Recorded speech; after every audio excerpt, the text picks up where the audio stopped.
¿qué es el mal? ¿Qué es el mal? La mayor parte de los ateos, como lo hemos podido venir estudiando, usan como excusa el no creer en Dios o negarse a creer en un Dios simplemente por la existencia del mal. Sin embargo, podemos encontrar algunos principios generales que vamos a delinear en esta noche acerca del mal y a demostrar en esta noche que la idea de un Dios bueno y poderoso y misericordioso no es irreconciliable con la existencia del mal. Repito, la conclusión de muchos pensadores intelectuales ateos es: si Dios es un Dios bueno, misericordioso, no pudo haber permitido el mal. Y si el mal existe es porque Dios no es bueno, misericordioso, ni puro. Sin embargo, lo que para ellos parece irreconciliable e incongruente, la Biblia nos muestra el eslabón y la puerta para que podamos nosotros comprender perfectamente bien que no es irreconciliable estas dos posturas. ¿Cuál es la naturaleza del mal? Vamos a comenzar a entender qué es lo que nosotros le llamamos mal. Nosotros le llamamos mal a las malas acciones, por ejemplo, a los asesinatos, a gente como Hitler, genocida, como Charles Manson en Estados Unidos, como Al Capone. Decimos, esas personas son malas porque son genocidas, porque mataron, porque asesinaron, porque violaron. Le llamamos mal también a todas las cosas que perturban nuestra comodidad, como la lluvia, los tornados, los huracanes, las inundaciones. Así que cualquier cosa que para nosotros no podemos calificar como buena, la calificamos como mala. Pero sin embargo, ¿qué cosa es lo que hace que estas cosas sean malas? Vamos a pedir atrás que por favor se sienten, por favor. ¿Qué cosa es lo que hace que estas cosas sean malas o que estas personas sean malas?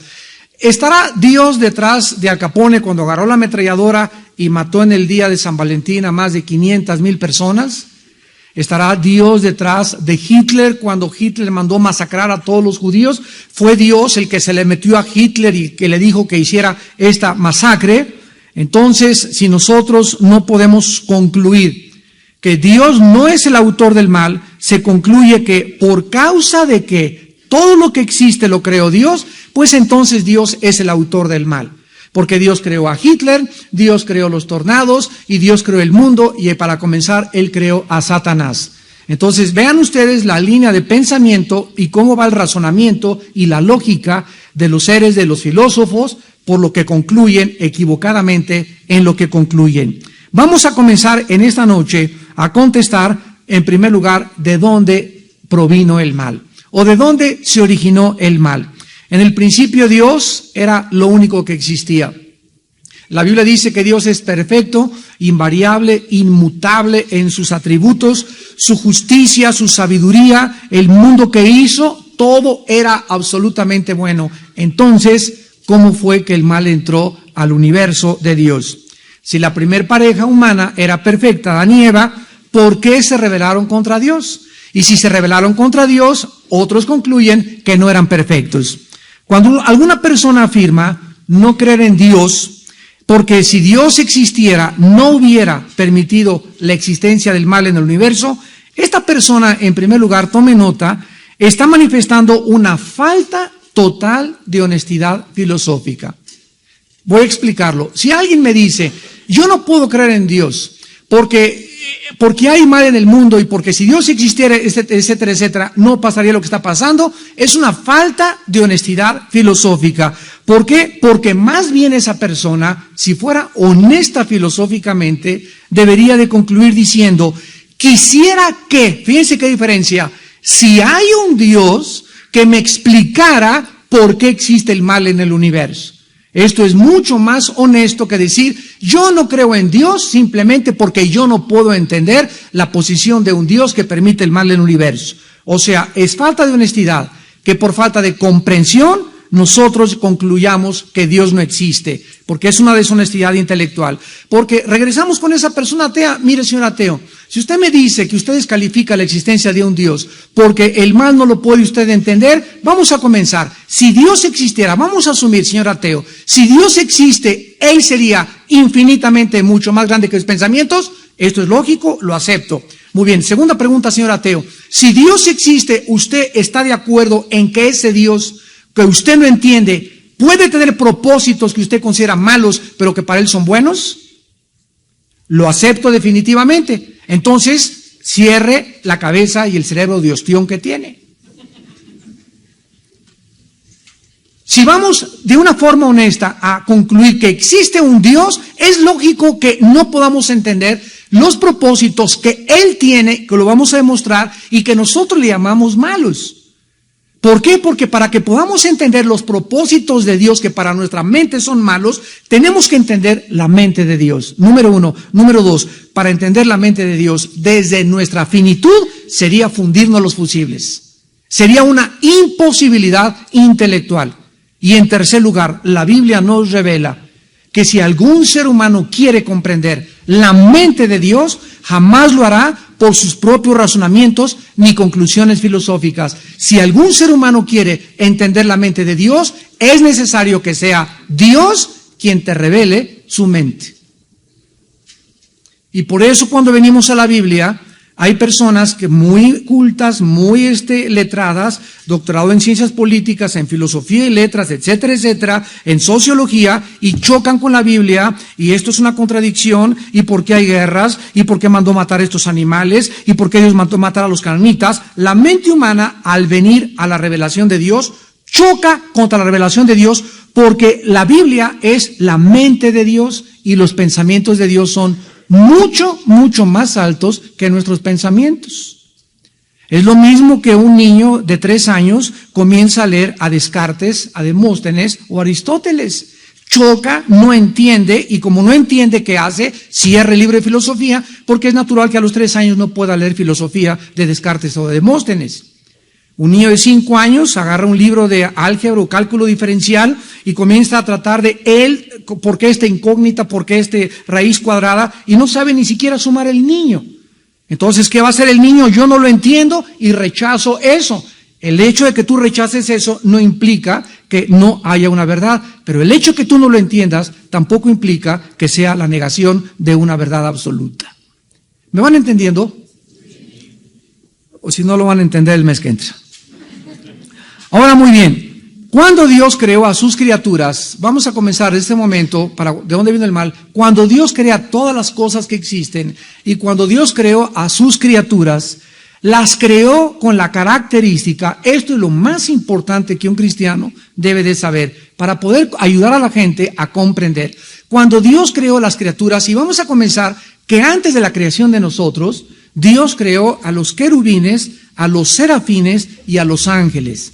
A los 4 seres vivientes, y tal vez los ancianos también que están en Apocalipsis 4 ya estaban en el programa y en la mente de Dios. Desde que Dios creó a los serafines, a los querubines, que son las primeras criaturas que Dios creó, Dios las creó con la característica más grande que poseemos, la facultad de hacer decisiones morales libremente. Dios creó a las criaturas con la facultad de la libertad. Yo no puedo tener libertad solo para escoger el bien. Si realmente soy una criatura libre, yo necesito tener libertad para escoger hacer el bien o hacer el mal. De otra manera, sería una libertad restringida. Veamos esta verdad en la segunda carta de Pedro, capítulo 2. Segunda de Pedro, capítulo 2. Dice la Biblia en el versículo 4, porque si Dios no perdonó a los ángeles que pecaron. O sea, hay algo que estas criaturas angelicales, celestiales, en el mundo y en la dimensión de la eternidad, hicieron en contra de la ley de Dios moral del universo. Por lo cual Dios no los perdonó. Y sabemos que esta cantidad o este grupo de ángeles a quienes Dios les dijo, para ustedes no hay perdón, son la tercera parte de toda la creación angelical que Dios hizo en el cielo. que se rebelaron con Satanás. Ahorita vamos a abordar el problema de Satanás. Entonces, una tercera parte de los ángeles cometieron un acto tan abominable, y es otra cosa que los seres humanos no entendemos.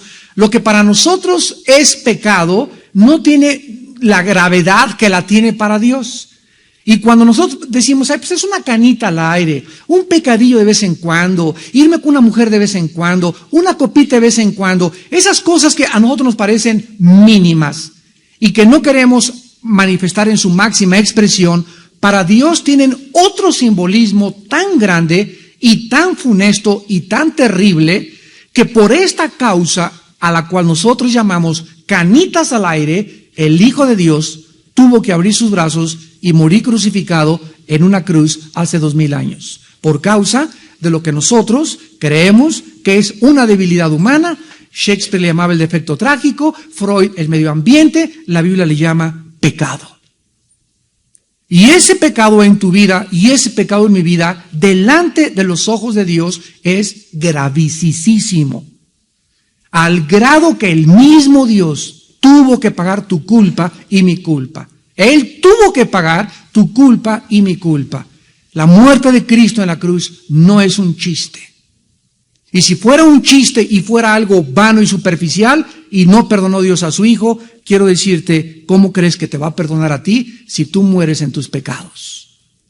Dios no perdonó a los ángeles que pecaron, dice la Biblia, sino que arrojándolos al infierno, los entregó a prisiones de oscuridad para ser reservados al juicio. Aquí la palabra infierno no es Gehenna, la palabra infierno donde están los espíritus humanos. Aquí esta palabra se refiere al Abadón, o a un lugar, ahí lo dice, prisiones de oscuridad, y ahí están guardados estos ángeles para ser reservados en el día del juicio. Entonces hay un grupo de la tercera parte de los ángeles que pegó con Satanás. Hay otro grupo de ángeles a quienes Dios encerró en prisiones y están esperando el día del juicio. ¿Qué significa esto? Que si Dios no los perdonó es porque ellos eran libres para someterse a Dios voluntariamente y eran libres para rechazarlo. Ellos rechazaron en contra del conocimiento de la ley de Dios, se rebelaron en contra de la luz tan grande que tenían delante de Dios, se rebelaron, y por eso Dios no tuvo perdón para ellos. Lo mismo que si tú te vas al infierno, ya en el infierno jamás tendrás el perdón de Dios. El perdón de Dios se manifiesta cuando la gracia de Dios está en operación. Y ahorita estamos en un tiempo que se llama de gracia. Hace miles de años había un hombre llamado Noé con sus 3 hijos. Dios le dijo, viene el juicio contra el mundo. Y hazte un arca y por favor trata de que toda tu familia esté dentro del arca. Durante 120 años Noé, clavando tablas y tablas, en 120 años construyó el arca, y llegó un momento, dice la Biblia, que no fue Noé quien cerró el arca, la puerta del arca. La puerta del arca, dice la Biblia, la cerró Dios. En ese momento, cuando le dijo Dios a Noé, métanse tú y tu familia, y Dios cerró el arca, en ese momento, cuando la puerta se cierra, comienza a caer la lluvia y la gente comienza a darse cuenta, era verdad, Dios mío. ¿Y qué hicieron? Corrieron al arca y comenzaron a tocar, Noé, ábrenos, Noé, ábrenos. Noé no podía abrir la puerta porque el que cerró la puerta fue Dios. Se acabó el tiempo y vino el diluvio y se los llevó a todos. La Biblia dice en Mateo 24, así será la venida de Jesucristo en los próximos años que tenemos por delante, como en los tiempos de Noé. ¿No entendieron que deberíamos someternos a Dios? La raza humana no entendió que no somos dioses. No entendieron que debemos ser sumisos y obedientes a nuestro Creador, que no somos independientes, no somos autónomos. Autónomo significa autogobierno. No fuimos creados para que yo hiciera mis reglas y yo hiciera mis mandamientos y yo hiciera lo que me diera la gana. Fuimos creados para conocer a un Dios, conocer sus leyes y libremente someternos a sus leyes o rechazar sus leyes y escoger tu destino eternamente en el infierno en el día de mañana. Vemos pues que Dios pudo haber creado robots. Dios pudo haber creado o elegir criaturas para que le adoraran y le sirvieran automáticamente. pero Él no lo hizo de esta manera. El amor forzado no es amor, ¿verdad? Tú no puedes tener una mujer y te vienes conmigo porque te quiero tener conmigo y la puedes forzar a vivir contigo, pero tú jamás la podrás forzar a que te ame. Jamás nadie podrá manipular ni forzar los sentimientos de otra persona. Entonces, si tú quieres que algún ser humano te ame a fuerza, es una imposibilidad que no se da en ninguna criatura que Dios ha creado. El amor tiene que nacer del alma, del corazón, y tiene que ser voluntario, tiene que ser espontáneo, tiene que ser natural. Al habernos creado de esta manera, ¿sabía Dios que nos íbamos a rebelar? ¿Sabía Dios que Satanás se iba a rebelar? Claro que sí. Para ser libres teníamos que tener, sígueme con mucho cuidado, no solo la oportunidad de hacer el bien y escoger el bien, sino también para escoger el mal. Vuelvo a repetir, para ser libres teníamos nosotros que tener forzosamente no solo la oportunidad para hacer el bien, sino también que cupiera la posibilidad de que hiciésemos el mal. ¿Se acuerdan cuando Dios creó a Adán y Eva? Adán y Eva eran perfectos.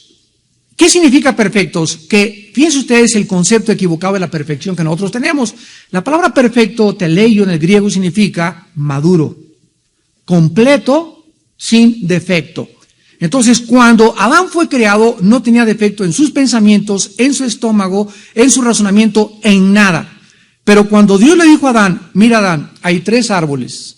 De esos frutales, los que quieras, mangos, chabacanos, uvas, lo que quieras, yo hice las frutas y las creé para que pudieran ser el alimento adecuado a tus intestinos, a tu estómago. Qué maravilloso es que todo lo verde, toda la lechuga, todas las acelgas, toda la coliflor, todas esas cosas son exactamente las cosas que nuestro cuerpo digiere mejor. Eso está comprobado científicamente.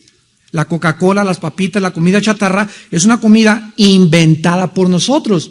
Y tan brutos somos que por eso tenemos tantos problemas de salud, porque esa comida no fue hecha ni diseñada para nuestro hígado, nuestros riñones, nuestro estómago, nuestra sangre. Y es una interrelación entre la criatura creada y entre la creación de Dios. Entonces Dios le dijo a Adán, come por favor, sé vegetariano y come pura fruta. Y luego hay otro árbol, que es el árbol que se llama de la vida. ¿Qué significa esto? Que Adán tenía que participar del árbol de la vida, aun cuando él ya tenía la vida. ¿Qué significa esto? Que aun cuando nosotros no tengamos pecado, no somos independientes de Dios. Tenemos que comer diario y alimentarnos de nuestra fuente y el origen de nuestra energía y de nuestra vida, que es Dios. Por eso, cuando llegamos a Apocalipsis, el árbol de la vida está en Génesis y al acabar la Biblia en Apocalipsis. Ahí el árbol de la vida aparece otra vez ya en la Nueva Jerusalén. Y cuando todo hay perfección, ¿por qué otra vez dice en Apocalipsis 22 que volveremos a participar del árbol de la vida? Y las naciones también participarán de eso, porque nunca seremos dioses.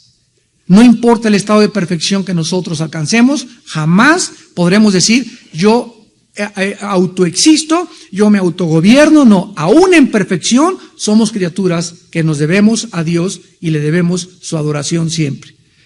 Ahora bien, dice Dios que le dijo a Adán, hay un árbol que no quiero que comas, el árbol de la fruta, del conocimiento, del bien y del mal. Noten ustedes que no le dijo, hay un árbol que es el árbol de la maldad, sino que ese árbol tenía bien y tenía mal. La pregunta es por qué ese bien era también como el mal lo mismo. Porque cuando Adán participa de ese árbol prohibido, Dios le está diciendo a Adán, quiero decirte que eres una criatura creada por mí, Adán, y quiero decirte que tienes delimitaciones. Hay una frontera y te trazo desde tu creación una línea que no puedes cruzar. Lo mismo que le dijo al querubín protector Satanás, lo vamos a ver, y a todas las criaturas. Todas ustedes son creadas, pero quiero que entiendan, no son dioses. Y lo que les va a recordar que no son dioses es que hay una línea que no pueden cruzar. Y cuando crucen ustedes esa línea voluntariamente, ustedes están en contra de mi gobierno y de mis leyes.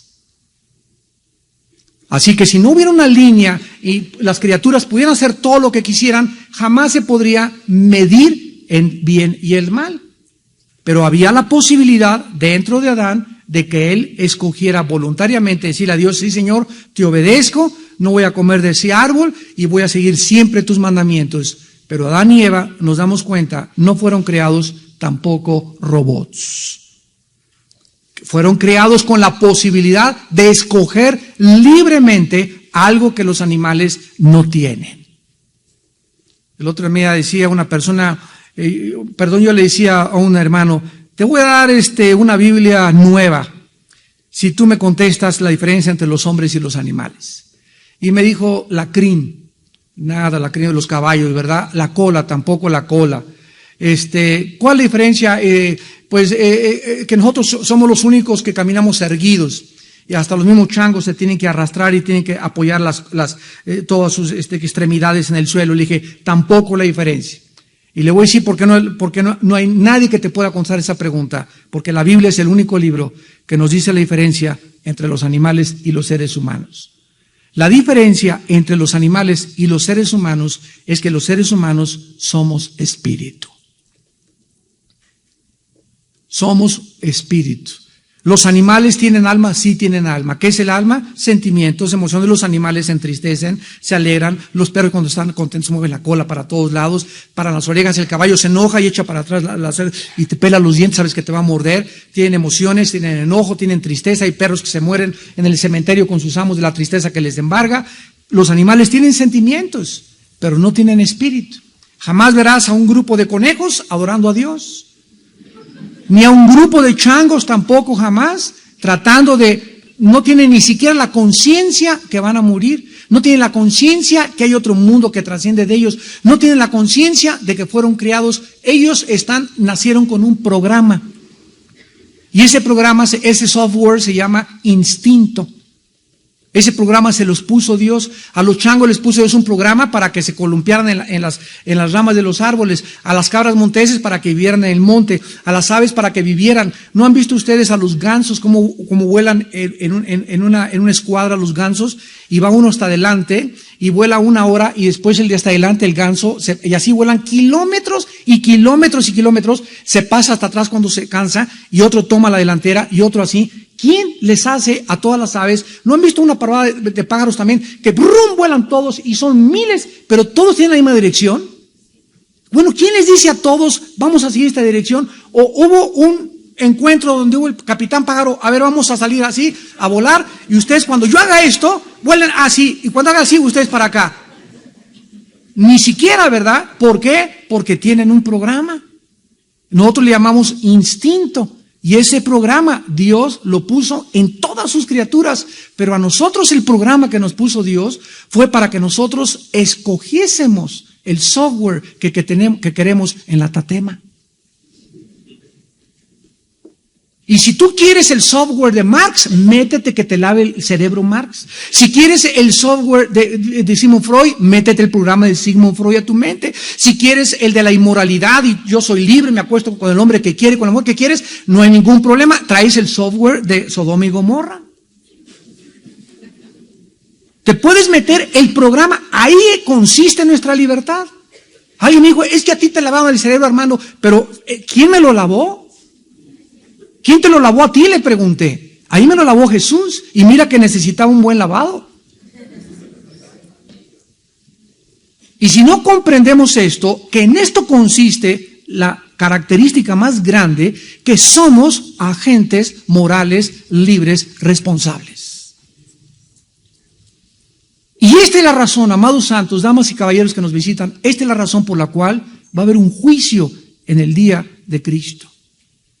Y en ese juicio, dice la Biblia, toda boca se va a callar. Y nadie en ese juicio va a argumentar, fuiste injusto, me escogiste para que yo fuera malo, nunca me ayudaste. En ese juicio, Dios, ante sus santos ángeles, querubines, serafines y las criaturas del universo, demostrará al universo entero que las personas que se fueron al infierno, Él no las mandó. Tú escogiste irte al infierno. Nadie acusará a Dios de responsable de haber castigado a esas criaturas.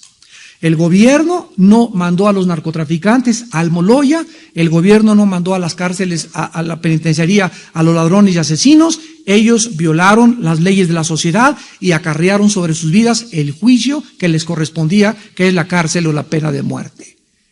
Pero nadie puede acusar al gobierno, el gobierno tiene la culpa de los presos. Al contrario, cuando el gobierno no interviene, como ahorita en México, tenemos que orar por el gobierno de México, y permite que haya miles de personas manifestándose, usurpando, alterando, agrediendo los derechos de las terceras personas, y no hay nadie que los detenga cuando ellos están infringiendo la ley. En ese momento esto se llama anarquía.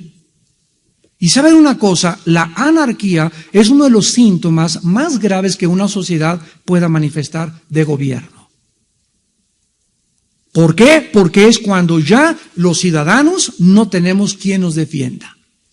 Un grupo se apodera de la ciudad, aprovecha en usurpar los derechos y pisotear los derechos de las terceras personas y nos afectan a todos nosotros, y el gobierno por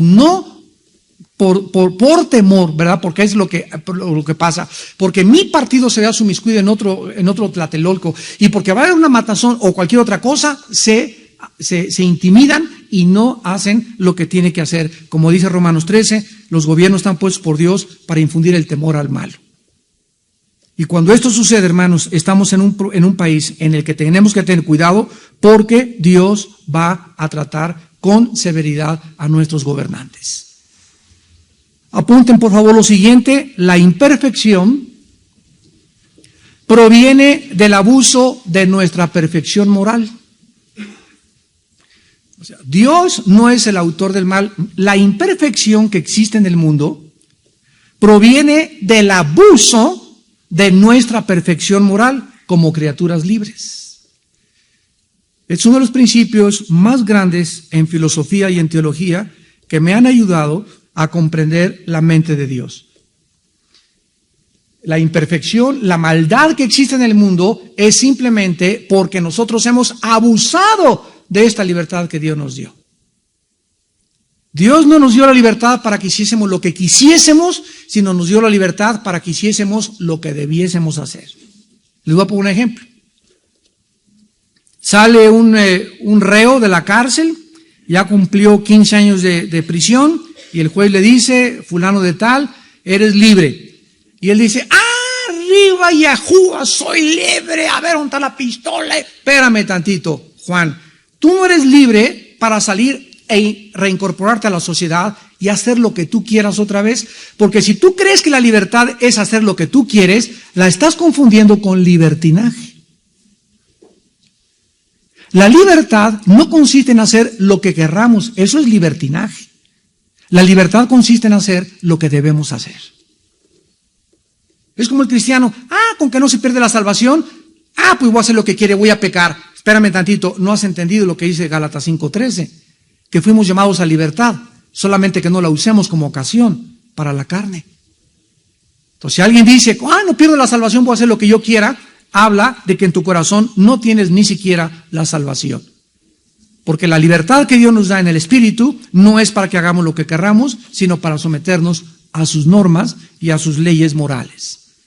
Vamos a Ezequiel 28 y veamos el inicio de Satanás, porque este ser, originalmente un querubín, de acuerdo a la Biblia, es donde tuvo su origen la maldad. Cuando Adán y Eva habían sido creados por Dios en el huerto del Edén, ya estaba en el huerto del Edén, ¿quién? No dice eso. Dice: la serpiente era más astuta. Ya lo leyeron, ¿verdad? Lo vas a tener que volver a leer. La serpiente era más astuta que todos los animales del campo que Dios había hecho. Génesis 3:1. Y cuando Dios maldice a la serpiente. Pregunta: ¿qué culpa tuvo la serpiente para ser maldecida?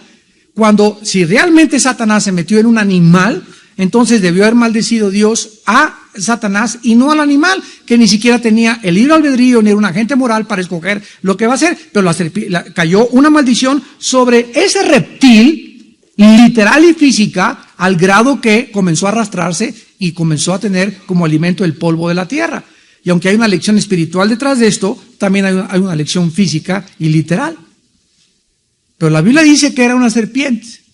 ¿Qué significa esto? Espérense tantito. Vamos a Ezequiel 28 y lo vamos a explicar. Versículo 14 al 15. No, la Biblia es maravillosa. Y hay veces que leemos y creemos que la leímos y no la hemos leído como la deberíamos de leer. En Ezequiel 28, versículo 14 y 15, comienza el Espíritu Santo mencionando y diciéndole a esta criatura: tú, querubín grande protector.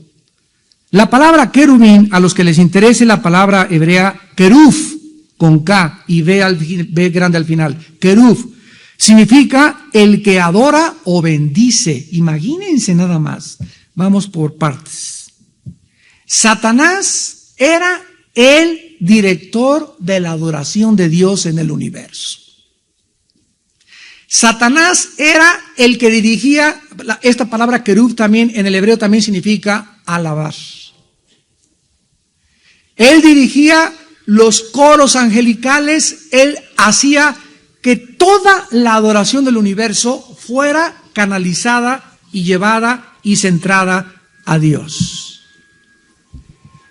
Ahora, aquí se le define con dos calificativos. En primer lugar, se le dice grande.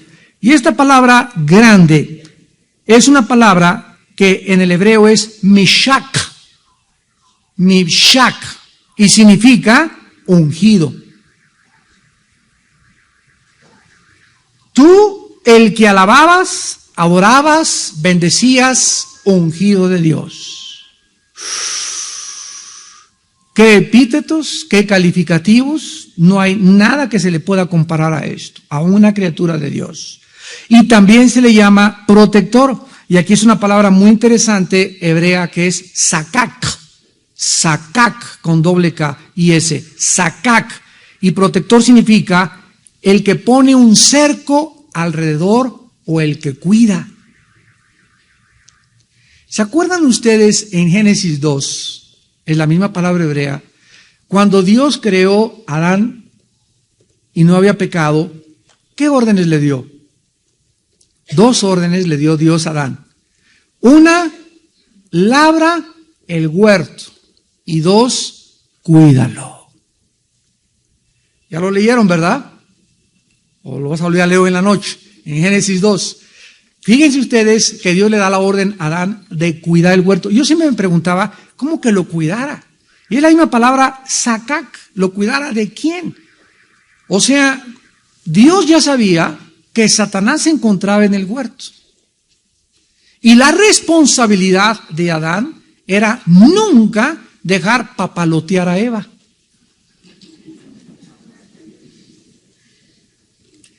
No dejarla que anduviera ahí, ¿verdad? Porque la mujer innatamente es curiosa. Ahora fíjense ustedes, cuando Dios le dijo al hombre, de ese árbol no comerás, Eva no había sido creada. Esto fue en Génesis 2, 15 al 17. Y Eva es creada hasta el final del capítulo 2 del Génesis, después de los animales. Porque cuando Dios crea a Adán, le trae al elefante y dice, la elefanta no molas conmigo. La tigresa tampoco. La leona tampoco. Y cuando Dios le trae a Eva y la saca de su material genético, ya explicamos que esto tiene una relevancia científica también porque el hombre tiene dos cromosomas, el XY, la mujer tiene dos cromosomas XX. Entonces, si Dios hubiera sacado del material genético de la mujer al hombre, hubiera sido una raza híbrida, porque la mujer carece del cromosoma Y. Pero cuando Dios saca a la mujer del material genético de la cromosoma XY a la mujer del hombre, entonces se pudieron interrelacionar y reproducir, porque la mujer ya pudo tener también, y es lo que determina si nace varón o nace hembra. Bueno, esa es la relevancia científica de eso. Pero cuando Dios le trae la mujer a Adán, ¿qué fue lo primero que dijo Adán? Esta es y será llamada Isha, que significa varona, porque del ish, del varón fue tomada. Y Adán dice, esta es hueso de mis huesos y carne de mi carne. O sea, Adán estaba diciendo que para que un matrimonio funcione debe haber compatibilidad, porque la arena y el aceite no se llevan. Cásate tú con un hombre que no es compatible a ti, o con una mujer que no es compatible a ti, y si ella es aceite y tú eres agua, nunca van a poder vivir. Y de ahí el término son matrimonios desabidos. Desde antes de casarse se peleaban.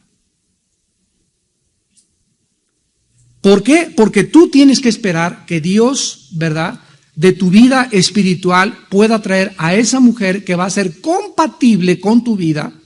Y de ahí tantos divorcios, por la incompatibilidad de caracteres, porque te casaste con la persona equivocada y si te casaste te amolaste.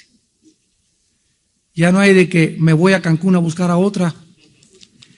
Entonces Dios le trae a esta mujer, y entonces cuando Satanás ataca a la mujer en el huerto del Edén, por eso la Biblia, no se preguntaban también ustedes, ¿quién cayó primero, Eva o Adán? Eva, pero la Biblia dice lo contrario. Dice la Biblia, no le echamos la culpa a la mujer, dice la Biblia que Eva fue engañada, pero que Adán pecó deliberadamente. Yo siempre me preguntaba, oye, ¿por qué nos echa la culpa a nosotros cuando fueron ellas? Cuando fueron ustedes. ¿Por qué? Porque ella no tenía la revelación de Dios directa, sino que Dios le dijo a Adán, Adán, a ti te hago responsable, tú tienes que cuidar que tu mujer no coma de ese árbol. Y entonces Adán se lo transmitió a su mujer. Eva no recibió directamente de Dios la orden, la recibió del hombre. Fue triangulada la orden que Adán le da a Eva. Y como estaba triangulada y Dios no le dio a Eva la orden, no comas del árbol, el hombre era responsable y el hombre tenía que cuidar precisamente porque Dios sabía que en ese huerto estaba una criatura que iba a servir también de los planes de Dios para probarlos a ellos, y tenía que cuidar de que su mujer no cayera en la trampa. La pregunta es, ¿cuándo Eva se acerca y tiene la conversación con esta serpiente? ¿Dónde estaba Adán? No estaba durmiendo, porque el dormir es cuando entró, dice mi esposa que viendo el partido Chivas América. No estaba durmiendo porque no dormían. El sueño entró cuando entró el pecado. Y cuando Dios sacó a Eva de Adán, lo puso a dormir. Fue la primera operación anestésica sin cloroformo. Pero Adán y Eva no dormían, ¿verdad? No estaba el ser humano con la necesidad, que es el sueño, el reponer energías después de 18 horas de trabajo. Eso entró ya cuando entró el pecado. ¿Dónde estaba Adán? La Biblia no nos dice dónde estaba Adán, sería inútil especular.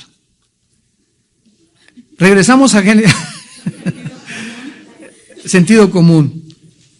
Ezequiel 28, por eso se le llama a Satanás querubín grande protector. Todo esto es muy importante para que tengamos un trasfondo teológico. O sea, Satanás, ahora la pregunta es la siguiente: si este querubín ha sido el ungido, el director de la alabanza, etcétera, etcétera, ¿de qué cosa tenía que proteger el trono de Dios?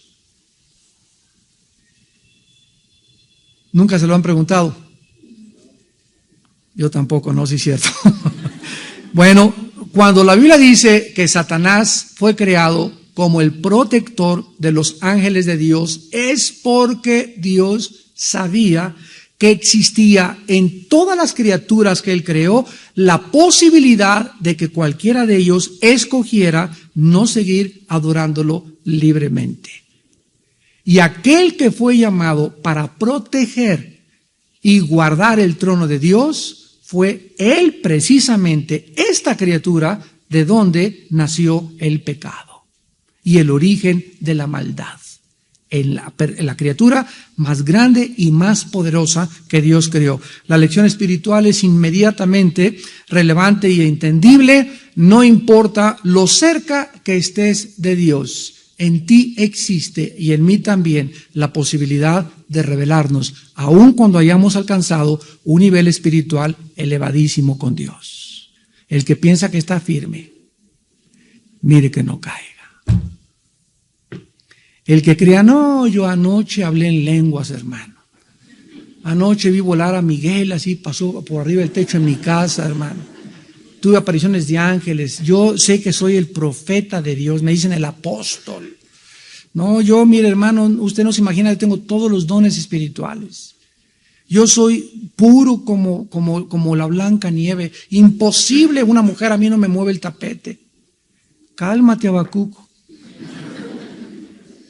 Ni los profetas.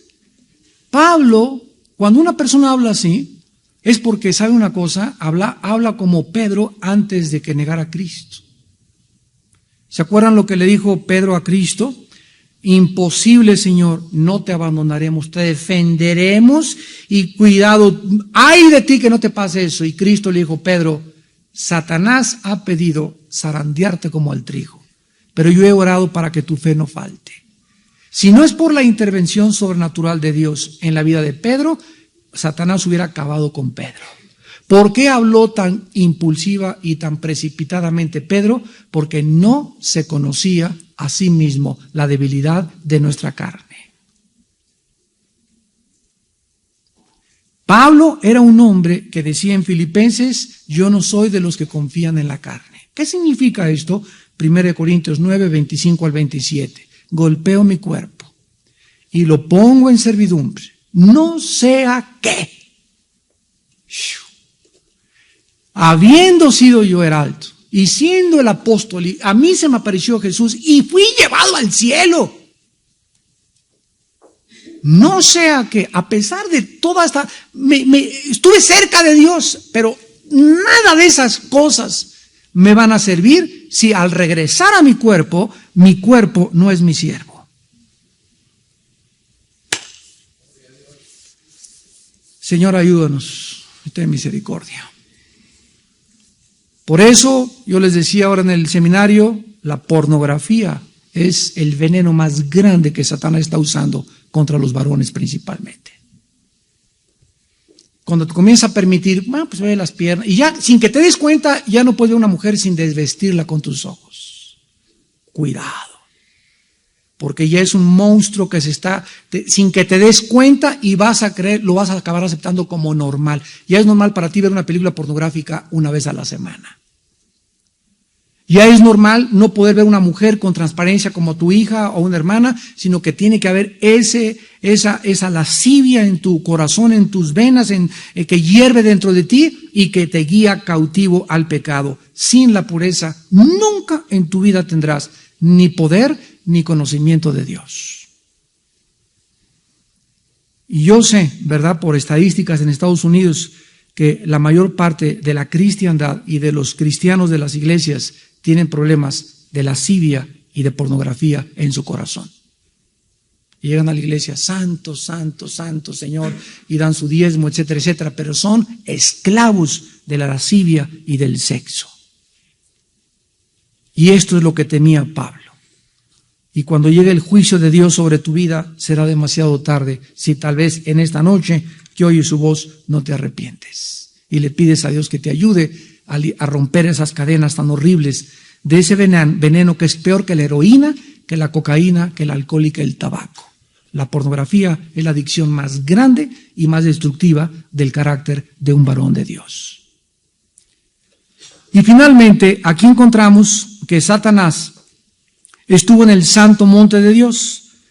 Allí estuviste, en medio de las piedras de fuego te paseabas. Perfecto eras en todos tus caminos. La palabra perfecto es la palabra tamim en el hebreo, con te tamim, y significa completo, maduro, sin defecto, igual que Adán. Perfecto eras en todos tus caminos desde el día que fuiste creado hasta que se halló en ti. O sea, no hubo una fuerza externa para que empujara, ahí no, Adán y Eva fueron empujados, ¿verdad? Se les presentó, pero hubo un tentador que los sedujo a la mujer y la mujer contaminó al hombre y el hombre por tonto no cuidó a la mujer y el hombre, bueno, todo lo que pasó en el huerto del Edén. Pero en el caso de Satanás, él no tenía ninguna fuerza externa que lo tentara a caer en el pecado, sino que esta posibilidad existía dentro de Satanás mismo, lo que nos demuestra que es mentira que un ser humano le diga, hice esto porque el diablo me empujó. El diablo va a ser atado en el milenio 1000 años para demostrar en la última dispensación de Dios que el ser humano sin Satanás es capaz de hacer cosas peores de las que hizo cuando estaba Satanás. ¿Y cómo lo sabemos? A Isaías 65, 66, el pecador de 100 años será maldito. Y en el milenio habrá muerte y habrá juicio. Y habrá reproducción sexual en el milenio. Y ahí nos damos cuenta que con Satanás atado durante 1000 años, el hombre tiene el potencial suficiente para rebelarse en contra de su Creador. Entonces, nada fuera de su propia voluntad de Satanás le impulsó o de su voluntad libre le causó pecar. No tenía ninguna fuerza externa, no era Dios el que puso el mal, sino que de dentro de él mismo, de dentro, cuando pecamos nosotros también somos la causa del mal que hacemos por nuestra propia voluntad. Cuando una persona dice, Satanás me hizo esto, Satanás me hizo aquello, es porque mi mamá fue prostituta, porque me crié en un orfanatorio, soy un robachicos porque hice aquello. Cuando no somos responsables de nuestras acciones, jamás podremos tratar con nuestro corazón. Hay muchas películas que pasan en el cine y que son películas muy feas, y hay unas películas que, gracias a Dios, tienen un buen mensaje. Yo les quiero recomendar que vayan a ver la película La vida de Anton Fisher. El actor es un negrito, Denzel Washington. Es un caso de un muchacho negrito que es violado, que es abusado desde niño y que comienza a tener una agresividad tremenda en el barco, comienza a golpear a todos porque él cree que toda su agresividad viene de su infancia. Un psiquiatra lo comienza a tratar y toda la película es el desenlace y el manejo del psiquiatra de tratar de llevarlo a enfrentar su responsabilidad y tratar con su pasado para que pudiera ser libre en el presente y en el futuro. Y el mensaje, ¿verdad?, es bastante bonito porque aquí encontramos que es exactamente lo que la Biblia enseña. Si tú sigues, es que mi pasado y mi esposo, tengo así la cara de uva porque mi esposo me pegaba y porque 3 hombres me han abandonado. Soy lesbiana porque no creo que ningún hombre ya sea bueno para mí. Cuando tú tienes esto de tu pasado, si no enfrentas tu pasado y te das cuenta que tú eres responsable de tus acciones, no podrás tener paz en el presente ni extenderte hacia el futuro. Y si no enfrentamos esto es porque somos inmaduros. ¿Quién es una persona inmadura? Un ser humano inmaduro es una persona que le sigue echando la culpa a alguien de lo que es en su vida, sin saber que la gracia de Dios es mucho más grande que la maldad que podamos haber heredado de nuestros padres. Oremos.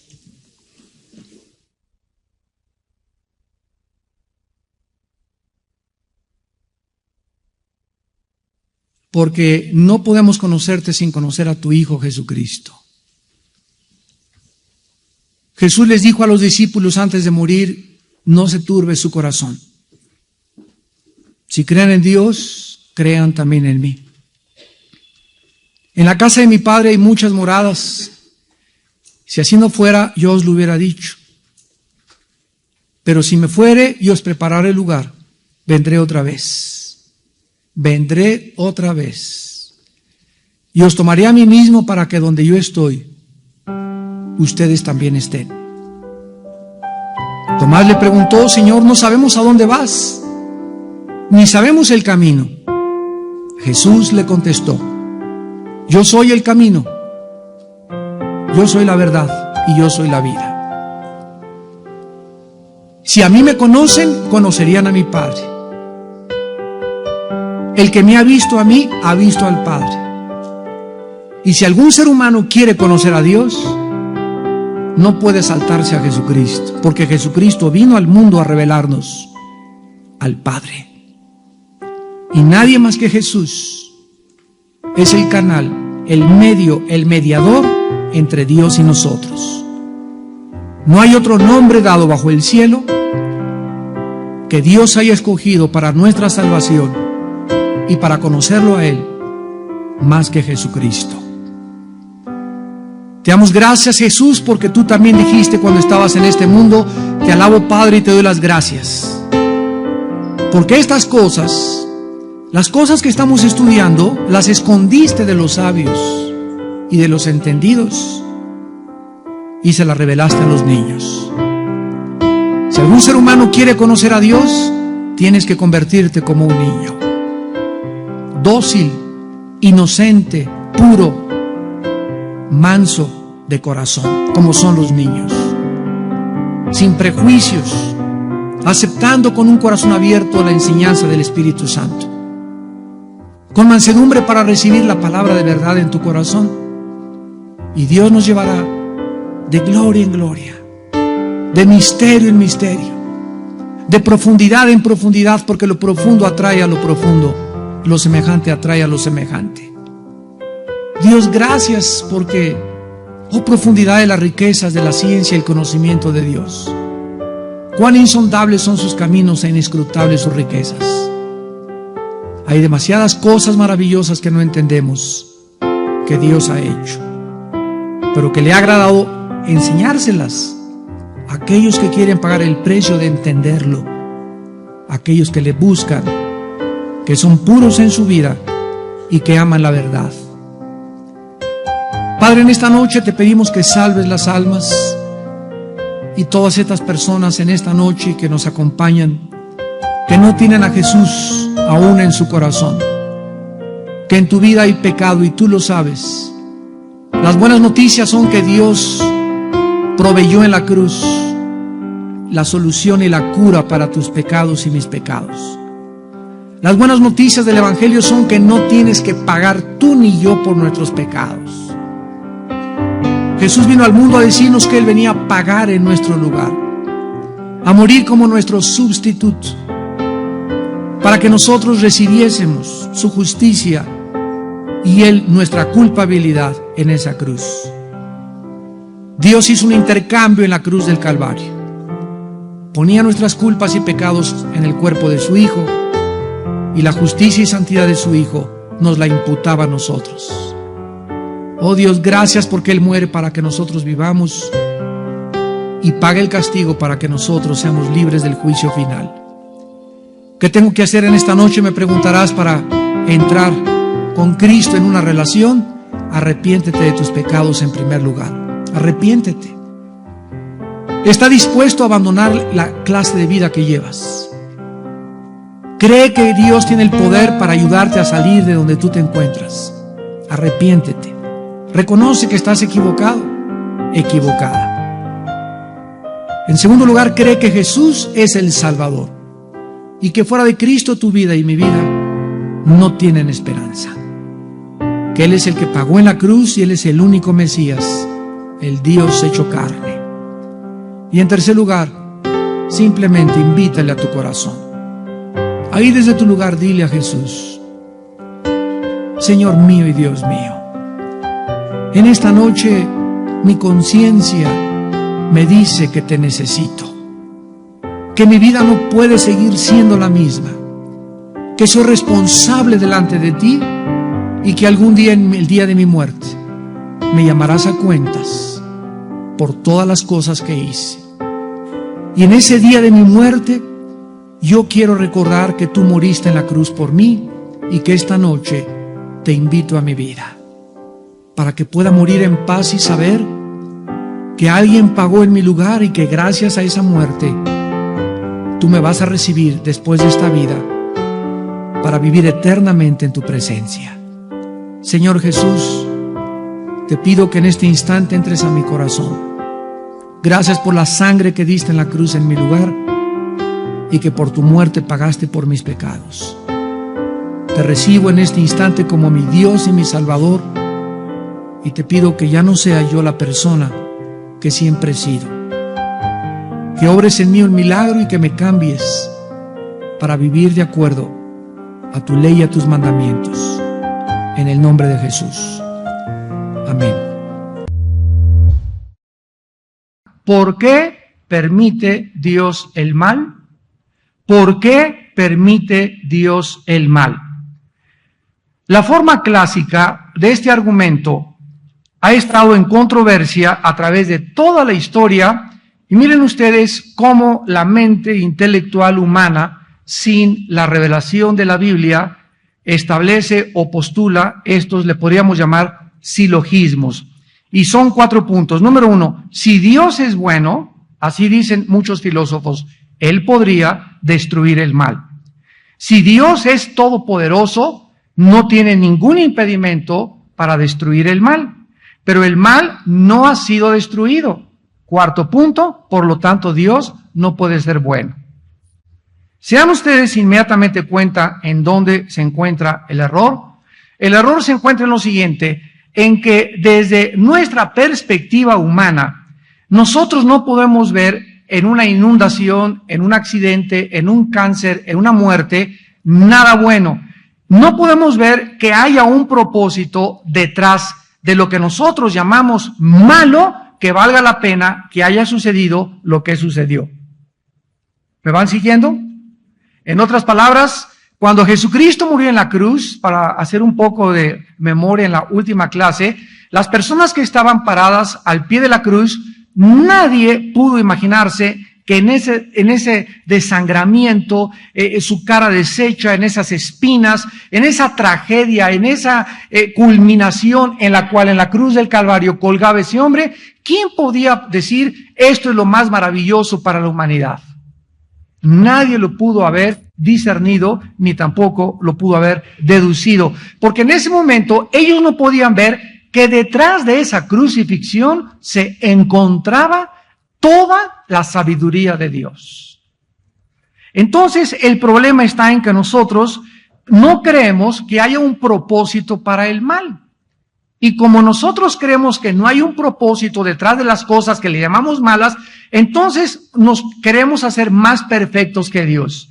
Y le decimos, si yo no puedo ver en esta crucifixión que haya un propósito eterno, entonces tú, Dios, tienes que haberte equivocado al permitir que mataran a tu Hijo Jesucristo. Y sin embargo, a través del tiempo, Dios nos ha abierto los ojos y 2000 años después nosotros, todos nosotros, le damos gracias a Dios por la muerte de Jesucristo. Bueno, vamos por orden.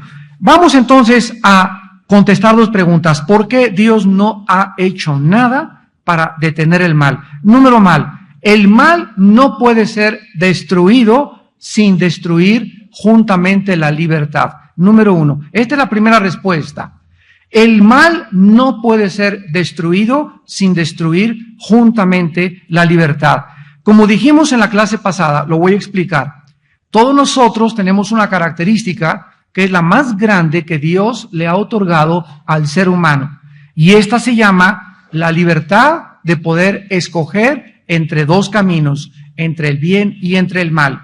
Si los seres que Dios creó, desde Satanás, lo vimos en la clase pasada, los querubines, no hubieran tenido dos cursos de acción y solamente hubieran tenido un curso de acción, no hubieran sido creados libres. Entonces, cuando Dios permite que la criatura pueda determinar y hacerse responsable de, Señor, te quiero amar libremente o rehúso amarte y me rebelo contigo, no se puede hablar de libertad. Si la libertad fuera destruida, la cual es la única manera de acabar con el mal, ¿verdad? Porque tú no puedes acabar con el mal si no hay libertad. O sea, si hay puro bien, pues no tienes con qué acabar, porque no vas a acabar con el bien. Pero si tú tienes los dos caminos y eres libre para escoger el bien y el mal, necesitas ser libre para acabar con el mal. Entonces, si nosotros somos seres libres y queremos acabar con el mal, destruiríamos la misma libertad. Si la libertad fuera destruida, la cual es la única manera de acabar con el mal, esta sola acción sería mala por sí sola. ¿Por qué? Porque le quitaría a la criatura la más grande característica y el más grande bien que poseen, la libertad. Entonces, destruir el mal sería una acción mala. Miren cómo nos la voltea Dios. Si el mal tiene que ser vencido, tenemos que hablar de vencerlo y no destruirlo. Dice en Romanos, vamos a Romanos capítulo 12, y vean ustedes la forma de afrontar el mal bíblicamente. Aquí está hablando acerca de la venganza, y esto solo los cristianos lo pueden comprender. Romanos 12, versículo 17 en adelante. Dice Romanos 12, 17, no paguéis a nadie mal por mal, procuren lo bueno delante de todos los hombres. Comienza diciéndonos Dios, si alguien te hace algo malo, ¿qué es algo malo? Nosotros llamamos malo a hablaron mal de mi nombre, me calumniaron, hirieron mi reputación, no es cierto lo que dijeron de mí, me poncharon las llantas de mi carro, cualquier cosa que nosotros recibamos como una acción equivocada de la gente, Dios nos manda no responder nunca de la misma manera. Vamos a partir de esa base y vamos a ver la razón que se encuentra detrás de esta sabiduría de Dios. Dice el versículo 19, no os venguéis vosotros mismos, amados míos, sino dejad lugar a la ira de Dios, porque escrito está, mía es la venganza, yo pagaré, dice el Señor. Muy bien. Dios me dice, mira Armando, esa persona que te hizo ese mal, esa persona que te insultó, esa persona que te ponchó las llantas, etcétera, etcétera, tú no le pagues con la misma moneda, ya no te vuelvo a hablar, eres esto, eres el otro. Déjame, dice Dios. Ahora, primero me pregunta Dios, ¿crees en mí? Porque ahí parte todo, ¿verdad? ¿Crees en mí? Sí, Señor.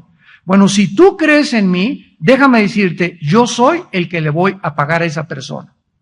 Si tú intervienes y tú te vengas, dice Dios, entonces me amarras las manos y yo ya no puedo intervenir. Y va a pasar dos cosas. Una, en tu venganza se te va a pasar la mano. O dos, no le vas a dar el justo pago. Porque es imposible que le paguemos exactamente como lo que nos los hizo.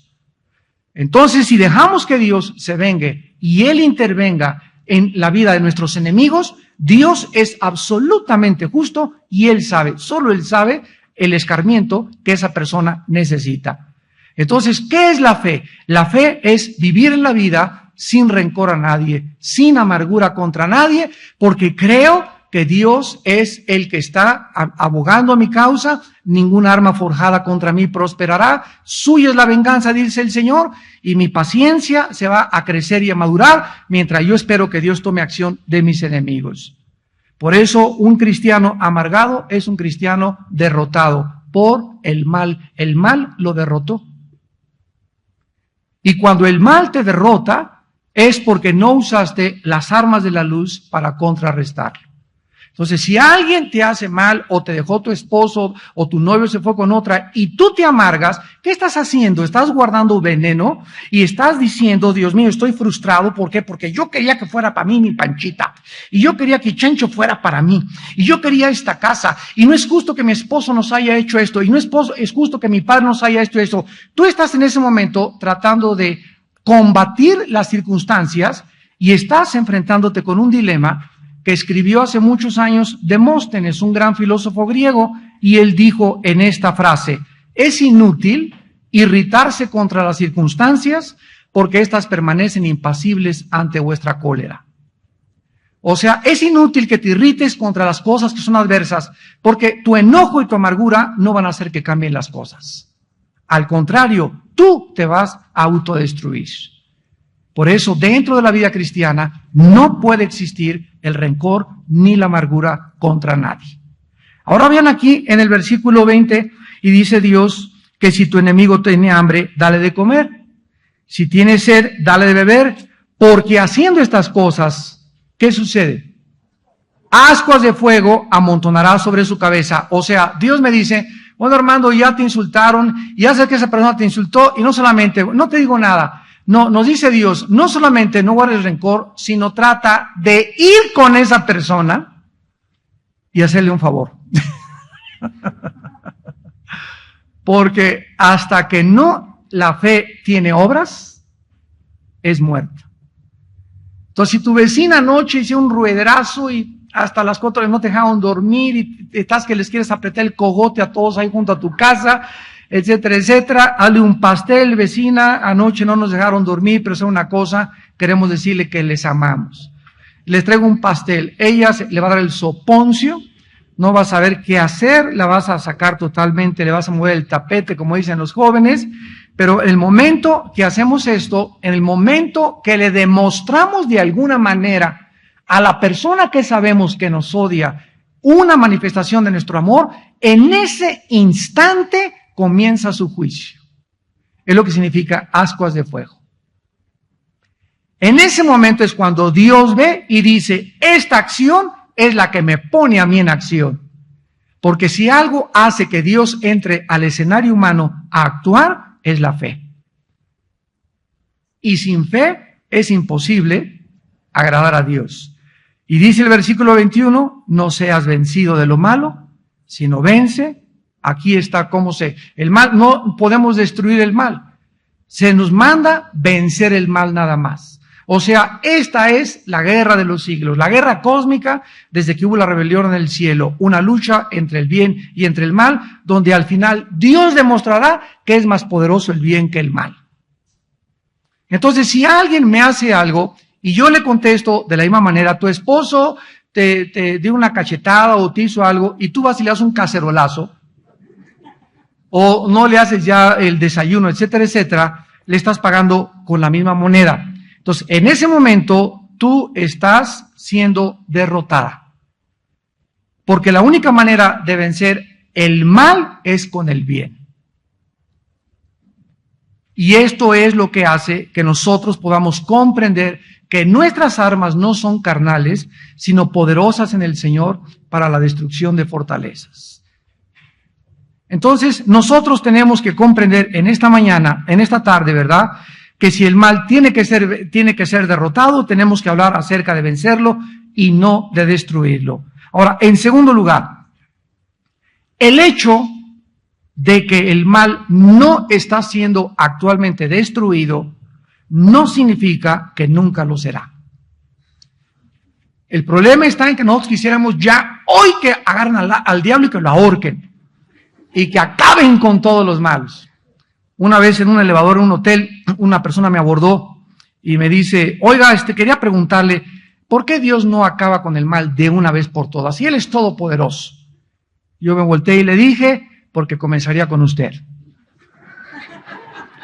Así que dele gracias a Dios que no ha sucedido esto. Y miren, esto es lo que dice 2 de Pedro 3:9, precisamente. Así que esas personas que te dicen, ¿por qué Dios no acaba con esto? ¿Y por qué? Porque comenzaría contigo. Dice 2 de Pedro 3:9, el Señor no retarda su promesa. El problema es que nosotros somos impacientes, sino que, según algunos, la tienen por tardanza, sino que es paciente. Ah, sí, Dios es paciente y nosotros somos impacientes. Ese es el problema. Dios es paciente para con nosotros, no queriendo que ninguno perezca, sino que todos procedan al arrepentimiento.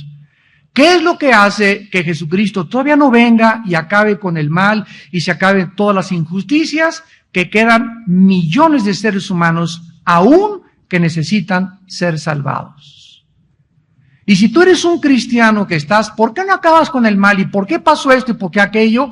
¿Por qué no cooperas con Dios en que esto se acelere predicando el Evangelio de Jesucristo? O ayudando a que el Evangelio sea propagado al mundo entero. Una de las cosas que va a hacer que Cristo acelere su venida es la predicación del Evangelio en el mundo entero. Nosotros le damos a Dios y no sabemos cómo darle gracias a Dios por el privilegio que nos ha dado de estar ya en 52 países en la televisión. Tenemos una audiencia de 47 millones de personas a la semana, viéndonos a través de la televisión, en todo el mundo, menos en la China. Estamos en Siria, en Israel, en DirecTV de costa a costa en Estados Unidos, en Telecable en 26 estados de la República, en todo Iberoamérica, en Madrid, en España, en Italia, en Florencia. Estamos en Francia siendo traducidos simultáneamente. Y todo esto lo ha hecho Dios. Y recibimos, no se imaginan, 150, 200 correos electrónicos cada 2 o 3 días de Chile, de Argentina, de Ecuador, de las Islas Canarias, de Miami, de Estados Unidos, y todos, o el 80% de los correos que recibimos de tanta gente que ve nuestros programas de televisión son preguntando cosas de la Biblia. ¿Por qué esto? ¿Por qué aquello? O sea, los cristianos están muriendo de hambre en el mundo de la palabra. No hay enseñanza de la palabra de Dios. Hay herejías, vientos de doctrinas, cosas horribles. Les voy a dar un ejemplo. Nos llegó un correo anoche y mi esposa me lo leyó. Me dice, mira, viene de Puerto Rico, Armando. Y mira lo que dice. Hermanos, quiero decirles que yo hubo una iglesia en Puerto Rico, etcétera, etcétera. Y llegamos el domingo y no encontramos a nadie. Ni las bocinas, ni los micrófonos, ni nadie. El pastor se llevó todo. Estas situaciones están sucediendo en el mundo. Llegó el pastor y se llevó con todo lo que estaba en la iglesia. O sea, levantó una iglesia por 8 o 10 meses y compró y le sacó dinero a la gente, y ya que compró todo, ¿verdad? Y lo puso a su nombre también los terrenos, agarró y se llevó todo. Esto está pasando en el mundo que se dice cristiano. Y no nos sorprendamos, porque Cristo dijo que los engañadores irían de mal en peor y habría falsos profetas, como hubo en el Antiguo Testamento, falsos profetas. Por eso vivimos tiempos peligrosos donde tú necesitas saber a dónde caes, con qué iglesia estás. Necesitas discernimiento para poder evaluar, y cualquier persona que nace de la noche a la mañana y ya soy pastor, etcétera, etcétera, ten cuidado de él. Porque un pastor no se hace el vapor, tiene que tener una trayectoria, tiene que tener cobertura de hombres maduros, de líderes que lo hayan visto, que lo hayan experimentado, tiene que ser probado con las mujeres, con el dinero, con el orgullo y con la popularidad. Son años para que una persona se convierta en un siervo de Dios. Pero este es el tiempo de que todo es microondas, café instantáneo, sopa marucha instantánea, pastores instantáneos. Vean Apocalipsis 11. Entonces, el hecho de que el mal no sea destruido ahora no significa que nunca lo será.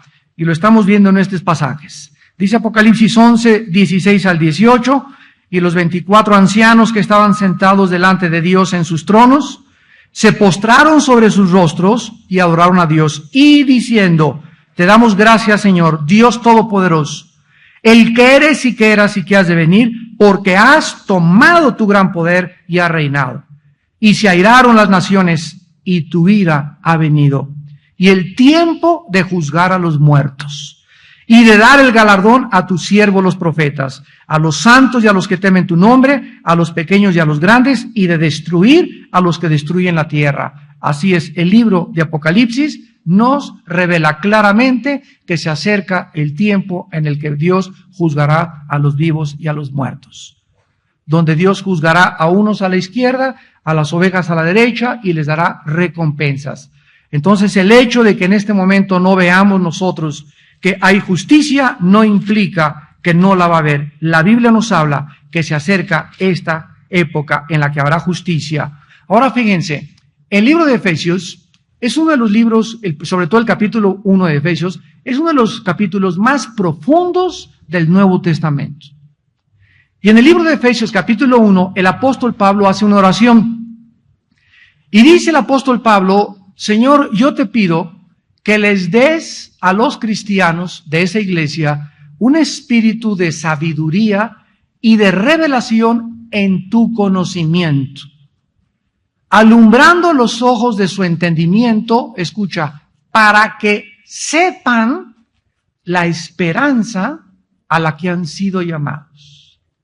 O sea que, para que yo pueda despertarme mañana con esperanza, porque si no tengo esperanza, ¿qué es esperanza? El saber que hay un futuro mejor, que las cosas van a mejorar, que mi Dios no me dejará, que no me desamparará. Pero para que yo pueda enfrentar la vida con esta esperanza, necesito luz, alumbrando los ojos de su entendimiento. Tú tienes que entender, hijo e hija de Dios que me escuchas, que hemos sido llamados a esperar de los cielos a su Hijo Jesucristo. Dice en Tito 2, aguardando la bienaventurada esperanza y la manifestación gloriosa de nuestro Dios y Señor Jesucristo.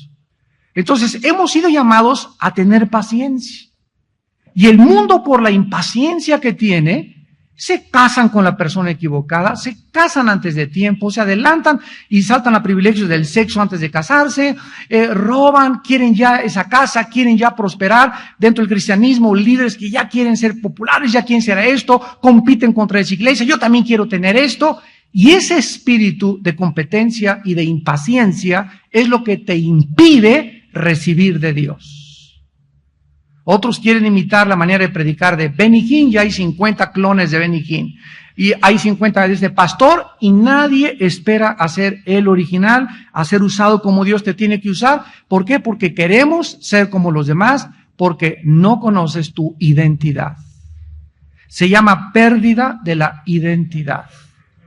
¿Quieres ser como Madonna? ¿Quieres ser como Britney Spears? ¿Quieres caminar como Julio Iglesias? ¿Quieres cantar como el Charro Avitia? Etcétera, etcétera. Siempre tratando de ser alguien que tú no eres, porque tú no tienes tu identidad, no la conoces y Cristo vino a recobrar nuestra identidad. Entonces te das cuenta que necesitamos luz en el entendimiento para saber la esperanza a la que hemos sido llamados. Y esta luz diario la tienes que recibir de la palabra de Dios. En Apocalipsis 20:10 dice la Biblia, y el diablo que los engañaba fue lanzado en el lago de fuego y azufre, donde estaban la bestia y el falso profeta, y serán atormentados día y noche por los siglos de los siglos. La Biblia sí habla y sí menciona del final de Satanás. Dios ha permitido en todo este tiempo que se llama la dispensación de la iglesia, que ande suelto, y el mismo Satanás es un instrumento de Dios en su sabiduría, aunque yo no pueda ver sus propósitos y lo estoy comenzando a entender. Él detrás de eso tiene un propósito y lo usa como nuestro adversario, para que Él se oponga a nosotros y sea el instrumento de nuestra resistencia. Hace mucho tiempo, cuando estaba jugando fútbol americano en high school, estaba en una escuela internado en Estados Unidos, el coach nos decía, mira, esa persona, yo estaba así junto con él y me estaba enseñando cómo venían y le pegaban, nos ponían unas muelles de así grandísimas para pegar con colchones a la muelle. Entonces, cuando un jugador, el coach, el entrenador veía que empujaba la muelle, le decía al asistente, ponle 2 muelles más. Entonces llegaba el jugador y ¡pum! Y ya con el coach, oiga, no se vale, si ya me puso usted más resistencia, ahora está más duro empujarla. Y el coach le contestó y le dijo, porque he visto que tú puedes empujar más. Entonces, a mayor empuje, más resistencia le ponían, para que empujara aún 3 veces más. Nosotros no podemos saber la capacidad que tenemos de enfrentarnos a la vida hasta que no enfrentamos la adversidad. Si Dios ve que a la primera de cambio alguien llegó y, ay hermano, me dijeron fuchi, ya no regreso a la iglesia, por eso ya se fue de la iglesia el hermano, ay el pastor me exhortó y me habló muy feo, ay, si tú eres una persona hipersensible, que no aguantas nada, Dios no te va a poner ya más muelles. Ahí te va a dejar y le va a decir, no la toquen, no toquen a doña Chole porque chilla. El otro por cualquier cosita ya está amargado, ya él creyó. Y esto es lo que determina el espíritu de grandeza que cada uno de nosotros tenemos. En la forma como enfrentamos la adversidad. ¿Cuánta resistencia tienes, escúchame, para sufrir? Y cuando Dios ve que no, como decimos vulgarmente, te agüitas, y no te amelcochas, y no te apachurras, y no te desanimas, y no te, ¿para qué? Y ve Dios que te levantas y que empujas y que sigues a pesar de las cachetadas y todo, y que sigues caminando. Dios no te imaginas lo que tiene para ti mañana. No te imaginas. Porque precisamente los valientes arrebatan el reino de Dios. Se necesita en esta vida, y para poder vivir con Dios, valor. Y como ese valor no es inherente ni innato de nosotros, es un valor que el Espíritu Santo nos infunde, porque no nos ha dado Dios espíritu de cobardía. Si realmente tienes al Espíritu Santo, te vas a levantar. Vas a empujar, te vas a sobreponer a tus enfermedades, a las tragedias, a las desilusiones, a lo que te hicieron, y te vas a levantar y te vas a reír, así te vas a reír de tu pasado y de la pesadilla que atravesaste. Y dice el Señor en el Salmo 91, por cuanto en mí has puesto tu confianza, yo también te libraré. Y te sacaré del pozo de la desesperación y pondré tus pies sobre la peña, y te dejó tu marido, pero yo soy padre de huérfanos y de viudas, y te dejó tu esposa, pero te voy a dar una mejor, que Britney Spears va a quedar chiquita, y vas a ver lo que voy a hacer contigo. Pero nosotros, ¿qué necesitamos? Necesitamos creer. Necesitamos creer. Ahora, ¿cuál es el propósito o por qué permite Dios el mal? La pregunta que surge la mayoría de la gente es, ¿por qué me pasó esto a mí? ¿No es verdad? ¿Por qué se robaron mi carro? ¿Por qué se tuvo que morir mi hijo? Mire un ejemplo. El dueño de la cadena de televisión de noticias más grande del mundo se llama la CNN. El dueño de esta cadena internacional se llama Ted Turner y se casó con una ex actriz de cine llamada Jane Fonda. Y este hombre, Ted Turner, iba a una iglesia como todos los americanos. Aquí van a la iglesia católica en Estados Unidos, a la iglesia evangélica o protestante, pero no era cristiano. Y iba a una iglesia bautista y a los 17 años de edad se le muere su hermana de cáncer, de Ted Turner, el dueño de CNN. Y él dice en sus memorias que clamó, Dios, si tú eres Dios, sánala. Y como Dios no la sanó y se murió, a los 18 años se hizo ateo.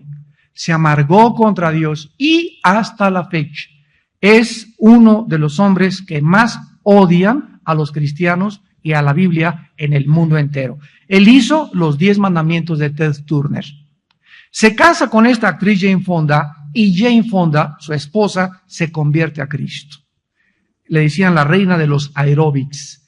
Se convierte a Cristo hace 9 años y comienza a crecer, a discipularse a escondidas de él. Y llega el momento, esto lo escribe ella en su libro, que acaba de salir, donde lo confronta con Cristo. Ella sabía que él odiaba a los cristianos, pero ella dijo, yo no puedo ya ocultarle a mi esposo que soy hija de Dios.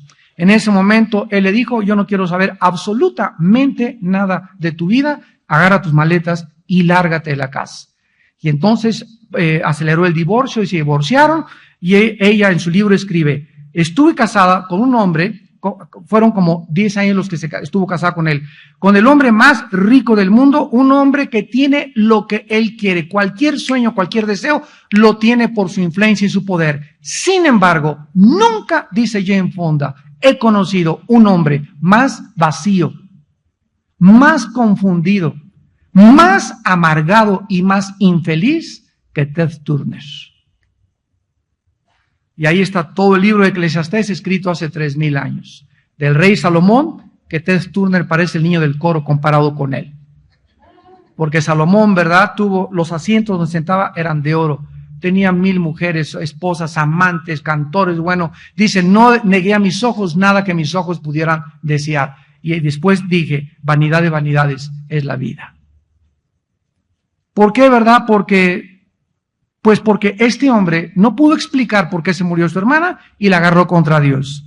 ¿Por qué existen terremotos, huracanes, inundaciones, fenómenos naturales que se llevan y desbastan miles de seres humanos? Miren lo que pasa. Cuando hay una catástrofe, como por ejemplo las Torres Gemelas de Nueva York, donde se estrellan 2 aviones con más de 40 pasajeros y mueren más de 3000 personas en las 2 torres, y vemos que se mueren colectivamente miles de seres humanos, nos impacta ver una muerte colectiva. Cuando hay un terremoto y se lleva a 1000 o 2000 personas, nos impacta que hayan muerto 2000 o 3000 personas. Pero nunca nos hemos detenido a pensar lo siguiente. Esas personas que se murieron en las Torres Gemelas bajo el avionazo y los que se murieron en el terremoto, de todas maneras se iban a morir. Algún día se iban a morir. O sea, diario se mueren 73,000 personas en Estados Unidos, pero se mueren aisladamente y no nos damos cuenta. O sea, diario es la vida y la muerte a nuestro alrededor, pero cuando se mueren colectivamente, a nosotros se nos hace algo mal. Y comenzamos a decirle a Dios, ¿por qué te vas así? Bueno, hay niños que nadie sabe, se están muriendo ahorita de leucemia. Hay niños que mueren en un terremoto, una inundación, se llevan a familias enteras, pero de todas maneras, todos tenemos la misma cita con la muerte. Pero lo que nos impacta es que se mueran al mismo tiempo muchas personas. Entonces, todos nosotros, tarde o temprano, nos tenemos que morir. Y si todos nos tenemos que morir, ¿habríamos nosotros de decirle a Dios la forma como vamos a morir?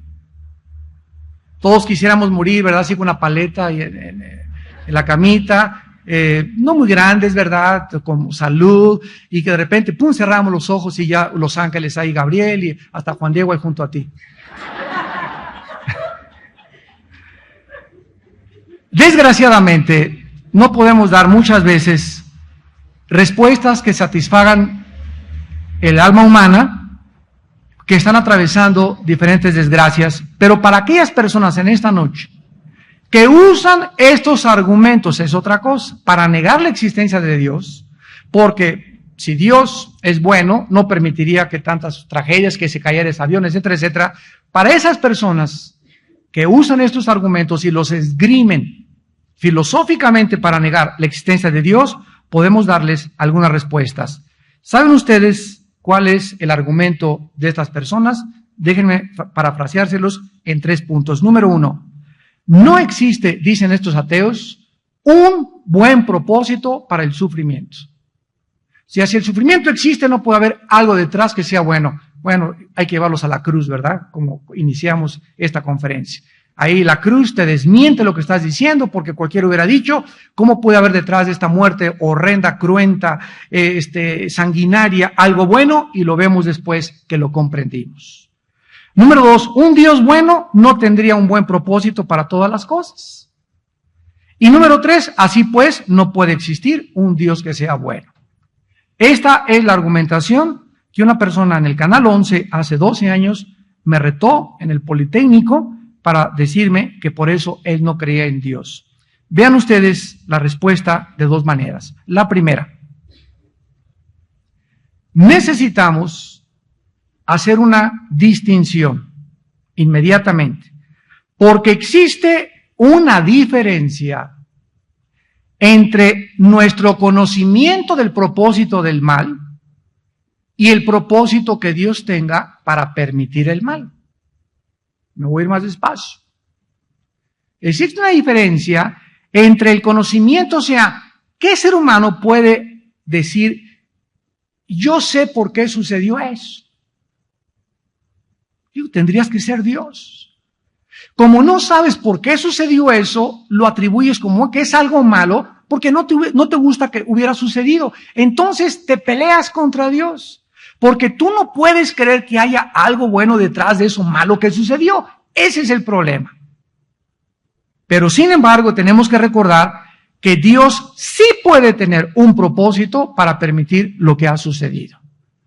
Entonces, si Dios es infinitamente más grande y más poderoso que nosotros, y Él forzosamente cosas que nosotros aquí abajo como la crucifixión, repito, no entendemos, no significa que Él no tenga o que Él tenga el mismo propósito que le atribuimos nosotros a las cosas malas que suceden, porque Él es Dios.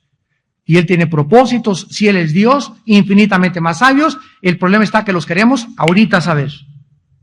Ese es el problema. Queremos ahorita saber por qué pasó esto. Y Dios nunca nos contesta de esa manera. Ahora bien, entonces, aunque no conozcamos el propósito de Dios, por qué te robaron tu coche, por qué te asaltaron, sin embargo, la Biblia dice en Romanos 8:28 que todas las cosas a los hijos de Dios y a las hijas de Dios, ¿qué les sucede? A los que aman a Dios son para su bien. Hace 2 meses una muchacha ahí en la iglesia del norte se acercó con mi esposa y yo.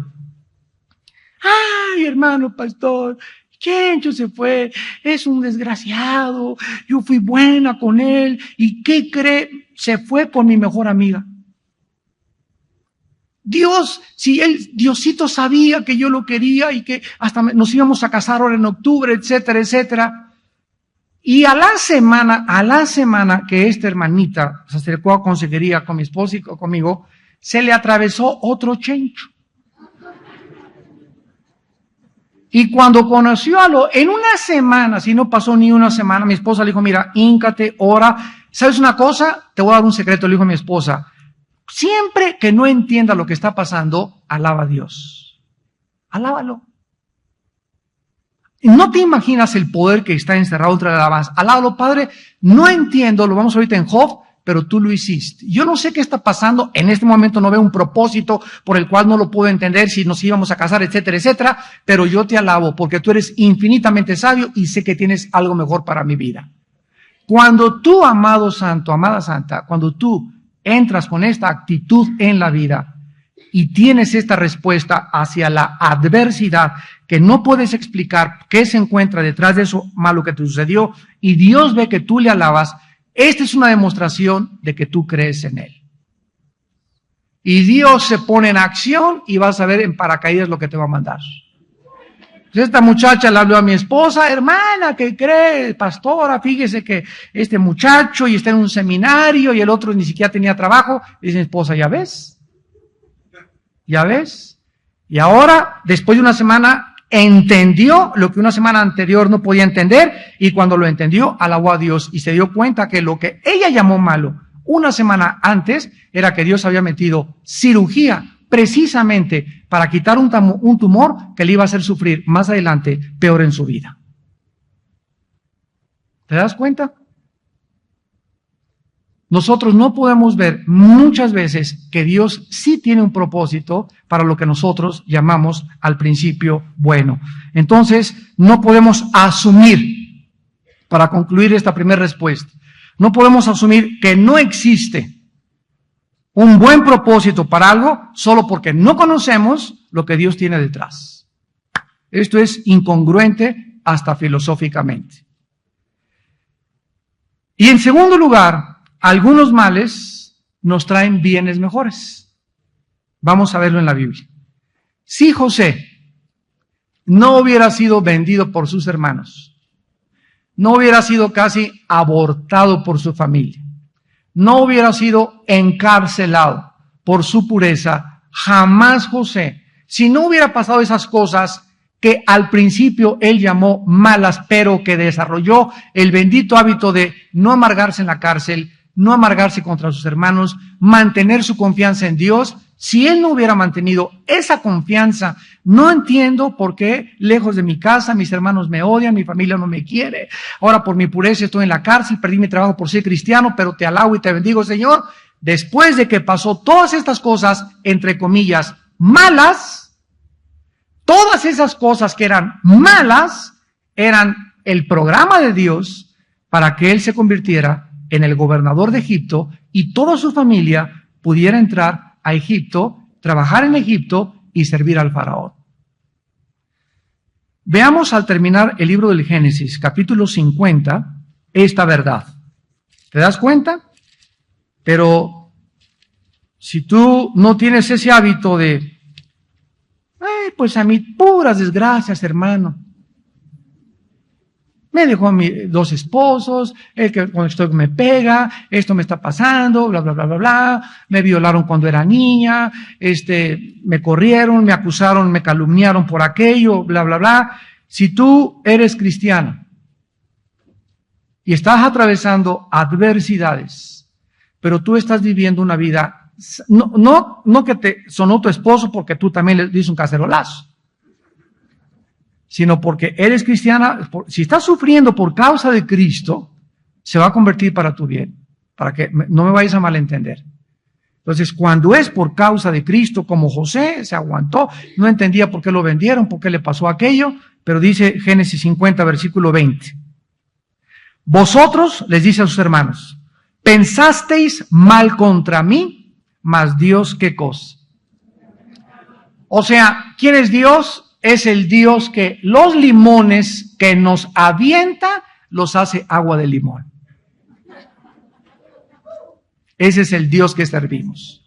Es el Dios que las flechas que nos hieren y que nos lastiman se convierten después en nuestra propia armadura. Es el Dios que detrás de todas aquellas cosas que el mundo llama, porque no entiende, sufrimiento o malas, Él tiene detrás un propósito maravilloso que está contribuyendo para formar tu carácter. Todo lo que le hicieron en su familia, dice José, Dios lo convirtió, Dios lo envolvió y Dios lo transformó y me bendijo. Y ahora que veo la bendición por la paciencia y porque pude desarrollar el hábito de reconocerlo en todos mis caminos, los perdono. No tengo rencor contra ninguno de ustedes. Job, ¿qué le pasó a Job? Perdió familia, perdió hijos, perdió todo. y todavía, por si fuera poco, le dejan a la engorrosa de la esposa. Porque era un gorro esa señora, sinceramente. Y todavía, o sea, yo estoy seguro, ¿verdad?, que él hubiera dicho, Señor, de una vez te lo hubieras llevado a ella. Pero Dios no se la llevó a ella. Entonces nos damos cuenta, ¿verdad?, que detrás de todas estas cosas existen cosas maravillosas que nosotros aparentemente no podemos contestar. Algunas personas piensan que pueden imaginarse que criaturas como nosotros, que somos libres, pero no tenemos ninguna posibilidad de hacer algo malo, ¿verdad? ¿No habría esto sido mejor para Dios? O sea, haber creado seres humanos que no hicieran nada malo. Esto es una imposibilidad teológica porque, repito, no existiría la libertad. Claro que Dios sabía que las criaturas se iban a rebelar contra Él e iban a abusar de la libertad. Ya dijimos, nuestra imperfección proviene del abuso de nuestra perfección. O sea, las imperfecciones y los defectos que yo tengo provienen del abuso que yo he hecho de la perfección original, de la libertad con la cual Dios me creó. Entonces, no es de Dios la mancha, es de nosotros. Las imperfecciones vienen del abuso de nuestra libertad. Dios le da libertad a las criaturas fueron las que abusaron de esa libertad, por lo cual el mal entró al universo. Ahora, Dios lo permitió y estamos viendo por qué lo permitió. Vamos a Job capítulo 11 y vamos a contestar algunas de estas preguntas, porque este es el libro más maravilloso que responde por qué sufren los justos. Vamos a partir de esta premisa. Tú no puedes estar en lo correcto y Dios equivocado. Para comenzar. Número 1.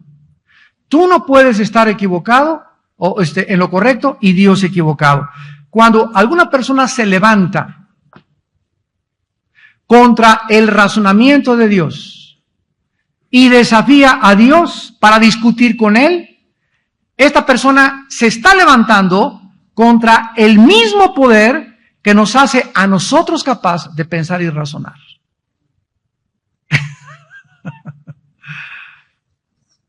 En el 2005 lo vas a entender. Cuando una persona desafía a Dios, ¿por qué esto se argumenta en mi mente finita de ratón de renacuajo que tengo? Me estoy levantando contra el mismo poder que me dio esa mente. Qué absurdo, ¿verdad? Es como tratar de cortar la rama que te está sosteniendo en el árbol. Exactamente lo mismo. Dice en Job capítulo 11, versículo del 7 al 9, Job 11, del 7 al 9, ¿descubrirás tú los secretos de Dios? ¿Dios tiene secretos?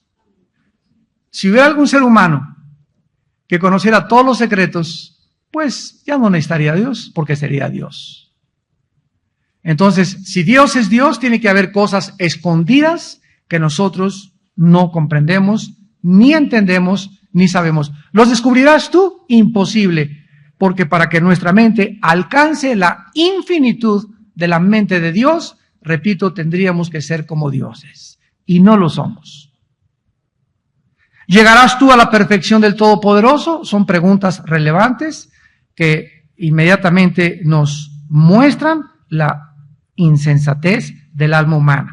Dice Job, es más alta que los cielos, ¿qué harás?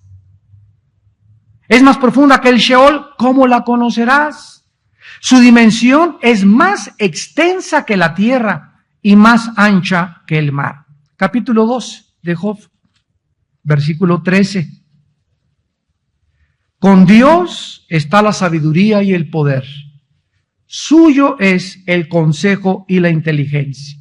¿Qué necesitamos para comprender la vida? El sufrimiento. ¿Por qué permite Dios el mal? ¿Qué necesitamos? Sabiduría. Esta no la tenemos. ¿Quién nos las tiene que dar? Dios. ¿Por qué? Porque es de Él. ¿Qué necesitas para tener esa sabiduría? Tener a Cristo en primer lugar en tu corazón. En segundo lugar, ya teniendo a Cristo en tu corazón, pagar el precio todos los días de tener comunión con Él a través de la Biblia. Y en tercer lugar, mantener una vida transparente en tu corazón, de santidad y de pureza. Y Dios te revelará los secretos profundos de su conocimiento. créemelo. Vale la pena ser santos. Versículo 16 y 17. Con él está el poder y la sabiduría, suyo es el que yerra y el que hace errar. Él hace andar despojados de consejo a los consejeros y entontece a los jueces. Job capítulo 28, versículos 12 y 13. Job 28, 12 y 13. Mas ¿dónde se hallará la sabiduría? ¿Dónde está el lugar de la inteligencia? ¿En la Universidad de Harvard? ¿En los montes Himalayas con los gurús, con tus padrinos? ¿Con el Dalai Lama? ¿Con Hare Krishna? ¿Con Buda? ¿Con Maciel, el jefe de los legionarios de Cristo? ¿Con el Papa? ¿Dónde está la sabiduría? Podríamos decir que en este planeta, para nada. La sabiduría se encuentra en Dios. Y dice el versículo 13, no conoce su valor el hombre, ni se halla en la tierra de los vivientes. Jesús dijo, yo he venido del cielo, yo soy la verdad, el camino y la vida. Dice Colosenses 2, en Cristo están encerrados todos los tesoros de la sabiduría y del conocimiento. Versículo 20 y 21, ¿de dónde pues vendrá la sabiduría? ¿Y dónde está el lugar de la inteligencia? Porque encubierta está a los ojos de todo viviente, y a toda ave del cielo lo oculta. Capítulo 33 de Job. 33, versículo 13. ¿Por qué contiendes contra él? O sea, contra Dios. Porque él no da cuenta de ninguna de sus razones. Así que síguete rompiendo la cabeza contra la pared. Por eso todos, o el 80% de los ateos murieron locos. El más grande ateo del siglo XX, Friedrich Nietzsche, que escribió, Dios está muerto, a los 38 años se volvió homosexual y a los 41 años murió loco en un hospital psiquiátrico. El que dijo que Dios estaba muerto, murió y Dios seguía viviendo. Jean-Paul Sartre, el padre del existencialismo francés, en los 60s escribió el libro La náusea, El muro, dos de sus obras clásicas más famosas de la literatura atea, y al acabar el libro La náusea dice, toda mi vida me he dado cuenta que esto es como un basurero, y es como un muro enfrente de mí que veo que ya no puedo pasar. O sea, él trataba por medio de su mente finita darle respuesta a problemas que trascienden la capacidad para poder tener las respuestas. ¿Y qué sucedió? Escribió el libro del muro. Me choco contra una pared y dice, aunque yo sé que Dios siempre me ha perseguido, muero desesperado porque es demasiado tarde para buscarlo.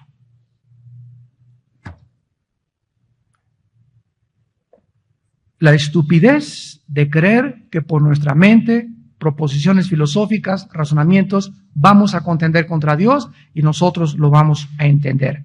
Job 36, 22 al 23. He aquí que Dios es excelso en su poder.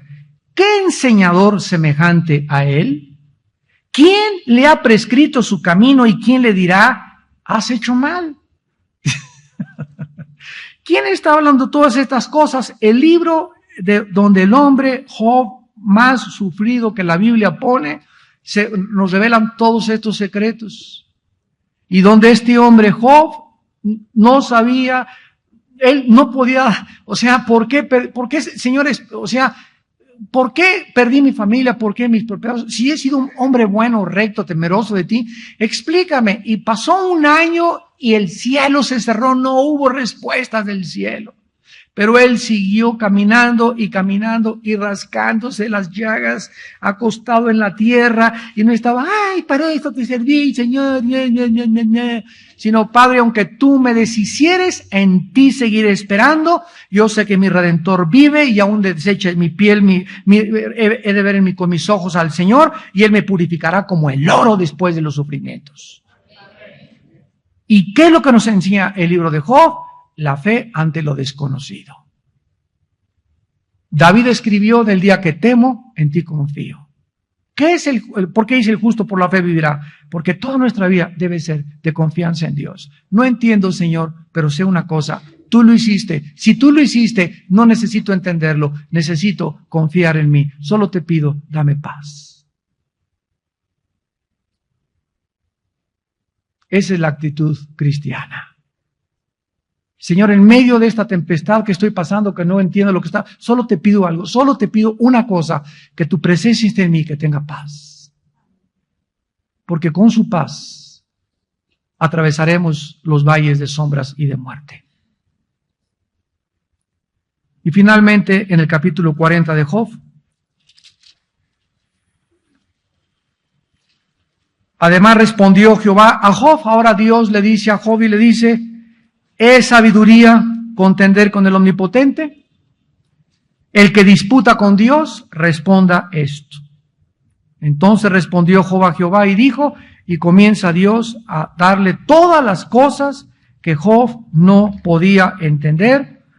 Y en el capítulo 42, versículo 2, le dice Job al acabar su vida a Dios, al acabar sus sufrimientos, yo conozco que todo lo puedes y que no hay pensamiento que se esconda de ti. ¿Quién es el que oscurece el consejo sin entendimiento? Por tanto, yo hablaba lo que no entendía. Cosas demasiado maravillosas para mí que yo no comprendía. Este es el resumen de la historia humana.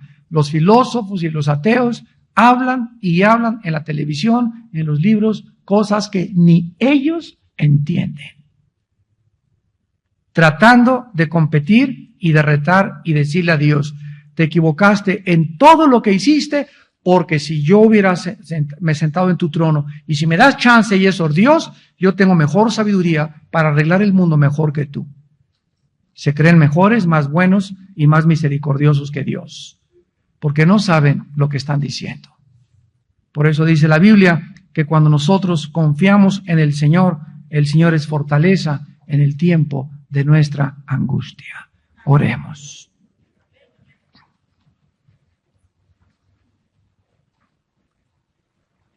Señor, cuando oímos tu voz en la Biblia, enmudecemos. Oh profundidad de las riquezas y del conocimiento de Dios. Cuán insondables son tus juicios e inescrutables tus caminos. ¿Quién conoció la mente de Dios? ¿Quién le puede decir o aconsejar y decirle te has equivocado? ¿Quién puede atreverse a decirle que eres más justo que él? ¿Podrá el hombre justificarse con sus palabras? ¿Podrá el hombre inmundo, en pecado y con su mente entenebrecida, encontrar la sabiduría de Dios? No podrá si Dios no nos la revela. Pero nosotros nos ha revelado el Espíritu, porque el Espíritu todo lo escudriña, aún lo profundo de Dios. Y cuando tenemos paciencia en la vida y amamos a Dios con todo nuestro corazón y nos santificamos cada día más y nos limpiamos de contaminación de carne y de espíritu, perfeccionando la santidad en el temor de Dios, Dios abrirá las puertas de nuestro entendimiento. Torrentes y ríos de conocimiento y de luz entrarán a nuestra mente y a nuestro corazón. Ríos de agua viva, de gozo y de seguridad y de esperanza habrá en nuestra alma para seguir viviendo para el Hijo de Dios. Oh Dios, qué grande eres. Si pudiésemos contar tus maravillas, no habría número para determinarlas. Tú conoces nuestros pensamientos aún de lejos. Los pelos de nuestra cabeza están contados. Tú sabes cuántos granos de arena hay en el mar y el nombre de los billones de estrellas que existen en tu universo. Tú eres muy grande.